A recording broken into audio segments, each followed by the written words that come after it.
Lord, huwag mong patuluyan yung bagyo, no? If ever lang, sana matunaw.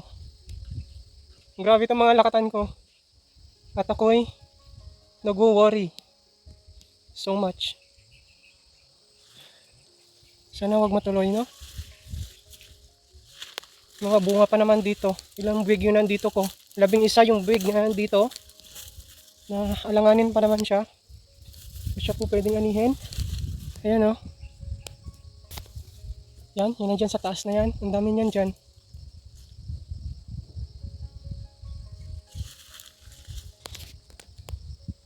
Please lang, no? Please. Thank you for watching. See you on our future vlogs. Bye.